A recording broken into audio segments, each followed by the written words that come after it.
कि प्यार किससे किया जाए। पति व्यापार में इतना रहा व्यस्त कि परिवार को समय ही नहीं दे पा रहा था। घर वालों ने उस पर काफ़ी दबाव बनाया कि वो अब धन का पीछा छोड़ दें और उनके साथ रहें, लेकिन किसी की बात का असर उन पर नहीं हुआ। ये एक लोक कथा है जो उत्तर भारत में कई जगहों पर सुनाई जाती है। किसी नगर में एक व्यापारी रहता था। नगर में उसका काम बहुत कम चलता था। कई बार तो ऐसी स्थिति आ जाती थी कि दिन भर कोई सौदा नहीं बिकता। घर में उसे और उसकी पत्नी को भूखे तक का नौबत आ जाती थी। समय गुजरता गया लेकिन उसकी स्थिति नहीं सुधरी। जब उसे किसी मित्र ने सलाह दी कि अपने नगर की बजाय आसपास के नगरों में जाकर व्यापार करो, शायद मुनाफा हो जाए, व्यापारी को बात जम गई। वो पत्नी और बच्चों को छोड़कर दूसरे नगर में व्यापार करने के लिए चला गया। भाग्य से दोस्त की सलाह काम कर गई और उसे अच्छा खासा मुनाफा हुआ। वो लंबे समय तक दूसरे शहरों में रहकर व्यापार करने लगे। वहाँ उसे बहुत फायदा हुआ। उसने अपने नगर में आकर नया घर बना लिया। पत्नी और बच्चों से लेकर नए घर में रहने लगे।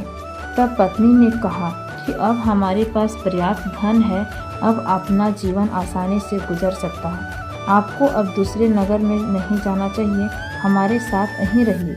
बच्चों को भी अपना कुछ समय दीजिए। व्यापारी ने कहा, मैं भी और धन कमाना नहीं चाहता हूँ ताकि तुम लोगों को और भी बेहतर जीवन दे सकूं।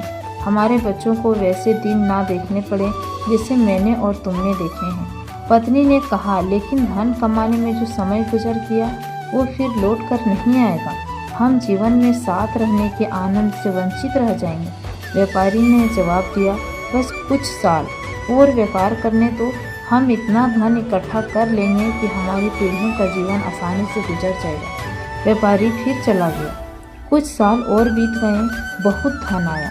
व्यापारी ने फिर नदी के किनारे एक सुंदर स्थान पर बड़ा सा महल बनवा लिया। पूरा परिवार इसमें रहने लगा। वो जगह इतनी सुंदर थी जैसे कि स्वर्ग।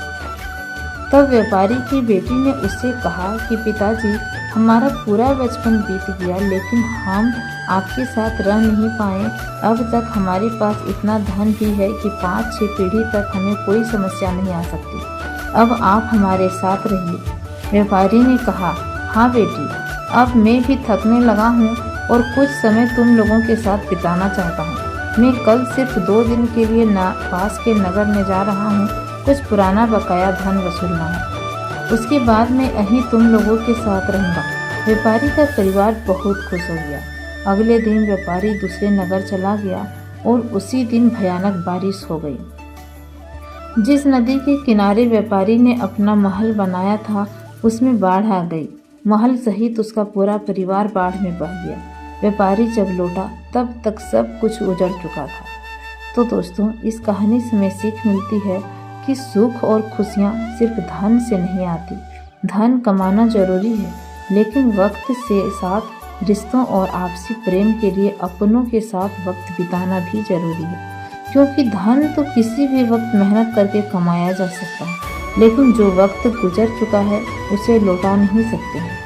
आज में रहें, रिश्तों के आनंद का सुख लें और अपनों को अपना वक्त दें। तो मुझे उम्मीद है कि आपको ये अपना धन और अपना खुशी भरी परिवार के मायने समझ आया होगा। तो प्लीज़ चैनल को सब्सक्राइब कर इसे शेयर करना ना भूलें।